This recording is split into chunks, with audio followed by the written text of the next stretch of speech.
So let's take a look at atoms. So we start off each of these science videos with several questions that we're going to try to answer during the video.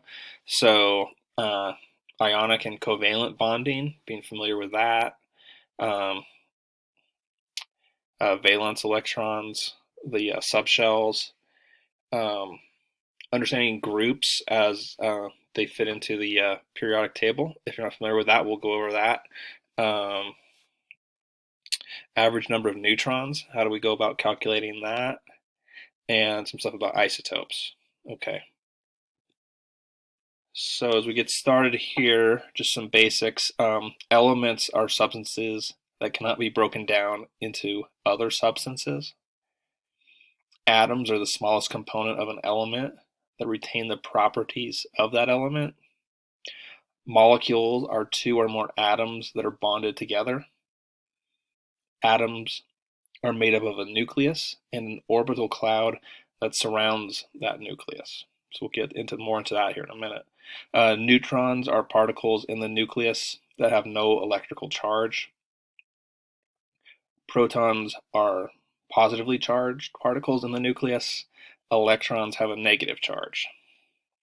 You would like to know that neutrons and protons have about the same mass. As electrons orbit around the nucleus of an atom, opposite charges between protons and electrons create an attraction with the purpose of keeping the electrons in the orbital cloud. Okay, so kind of continuing on here with this introduction.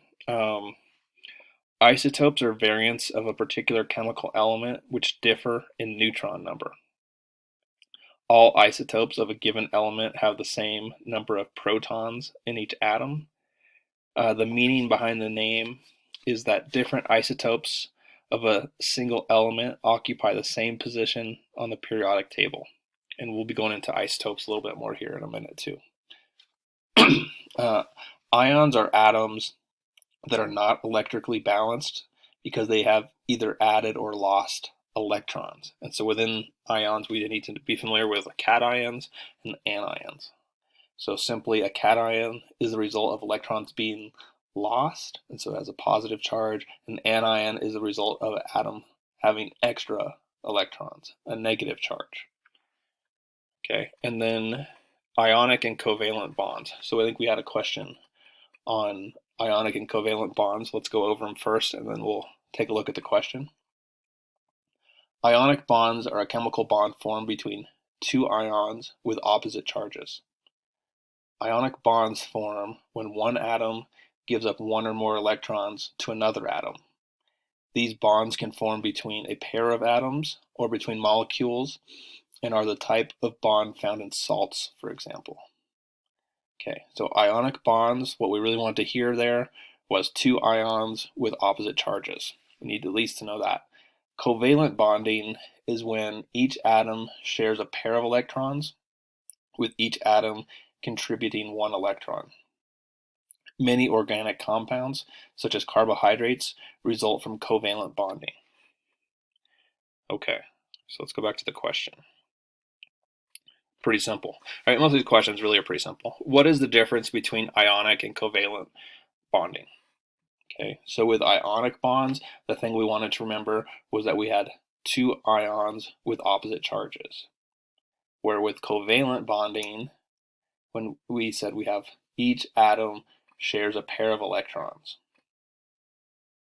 Okay, so there's our first question. Okay, and then we jump into electron configuration.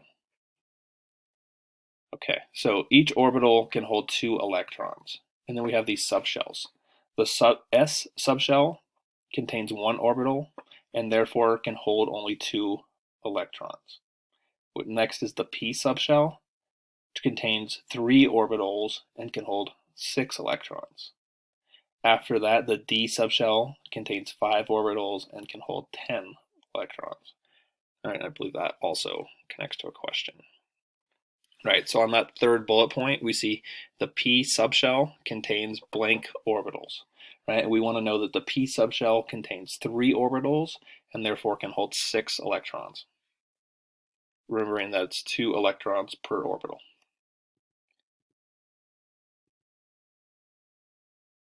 Okay. And so when we write out the actual notation, which we're going to see here in a second, the first number is the shell, the letter that follows is the name subshell, and the superscript is the number of electrons in that subshell. Okay, so here's an example of that. So we were looking at sodium, which is atomic number 11, and because of that, if it's number 11, then we know that it has 11 electrons, right? Okay, and as you see this formula down here, so we start off with 1s squared, and then we go 2s squared, 2p to the 6th, 3s to the 1st. And so if you add up the 2, the 2, the 6, and the 1, we get 11, right? So that's representing those, those 11 electrons. Okay, and then we'll go here even more specifically into an example, a different example. Okay, so this would be the electron configuration for potassium, right? And so potassium is atomic number 19, right? And again, now it's going to mean 19 electrons. We also need to know that in the first shell, there are 2 electrons in the S subshell. In the second shell, there's going to be 2 electrons in the S subshell, but 6 in the P subshell, right? We're trying to get this total all the way up to 19. As we move to the third shell, there are 2 electrons in the S subshell and 6 in the P subshell. And then finally, in the fourth shell, there's going to be just 1 electron left in the S subshell. When we write the notation, the first number is the shell, the letter that follows is the name subshell, and the superscript is the number of electrons in that subshell. And so you can see down here at the very bottom, we have all this written out, right, where it's 1s squared, 2s squared, 2p to the 6th, 3s squared, 3p to the 6th, and finally 4s just to the 1st. Okay, and if you add up all those superscripts with the 2, the 2, the 6, which gets us to 10, the 2 gets us to 12, that 6 gets us to 18, and then finally the 1, where it's 4s to the 1st, that 1 gets us to 19 electrons. Okay, and then let's move on to valence electrons. Okay, so the electrons in the outermost shell are called the valence electrons. These electrons are crucial to forming bonds with other atoms in chemical reactions. Most atoms want a valence of 8 electrons, and this is known as the Octet Rule. Exceptions to the Octet Rule are helium, which has a full valence of 2 electrons, and hydrogen, which has 1 electron in its valence shell. Okay, so let's look. I believe we have a question on valence electrons. Right, so most atoms want a valence of blank electrons, right? And so that answer is 8. And again, that's known as the Octet Rule. If the outer shell is exactly at its full capacity of electrons, the atom is stable and will not react easily. If the outer shell of an atom is almost at its electron capacity, the atom will have a strong attraction for electrons in order to fill that orbital. However, if the outer shell is nearly empty, the atom will release electrons relatively easily. So we just want to be familiar with how that works. It's fairly simple. When looking at atomic number and mass, the atomic number is the number of protons.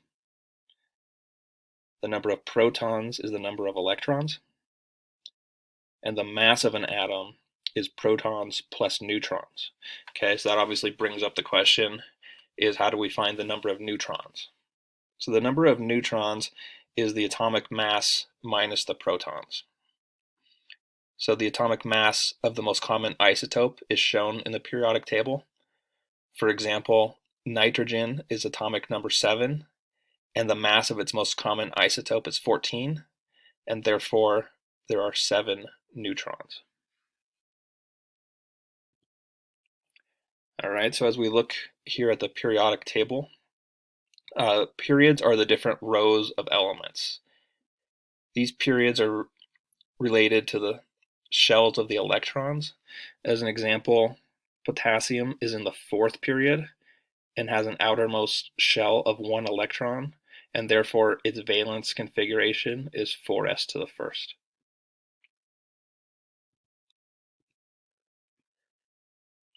The different columns are called groups. An element in a group, all elements in a group need the same number of electrons to complete their outer shell. Therefore, they have similar properties. For example, all the elements in the far left column are metals and have just 1 electron in its valence shell and lose electrons with relative ease. So I think we have a question on groups here, not metal groups specifically. Yes, the 4th bullet point. What group are all metals in? What properties do metals share? And as we just said, all the elements in the far left column, let's go back to the periodic table. All elements in the far left column are metals and have just 1 electron in its valence shell, and therefore all of those metals lose electrons with relative ease. On this periodic table, the higher the group number, the stronger the attraction for electrons. So fluorine, which is in group 17, is just 1 electron short of a complete shell. Therefore, fluorine has a strong attraction for electrons. Group 18, which is the furthest column to the right, are noble gases. So their outer shells are completely full. They react with other elements only under extreme conditions. And then we also want to get to how do we estimate the number of isotopes, which is also a question for us. And so when we're trying to estimate the number of isotopes, just look at the atomic mass. If it's a decimal, such as 79.9, which is the atomic mass of bromine, then that number is averaged from more than 1 isotope. If we see an integer, which would be like a whole number, such as 19.0, then it's fair to assume that it comes from just 1 isotope. And so you can see that that was our last bullet point there. What information can you use to estimate the number of isotopes for a given element? And that's what we just said, is that you're looking at, is it a decimal or is it an integer? And that will give you enough information to estimate. All right, so that gets us to the end of this video. We've gone through these 6 questions and answered them. Great thing to do now, hit that pause button, try to answer all these questions yourself. If you get stuck, go back in the video and you can find the answer.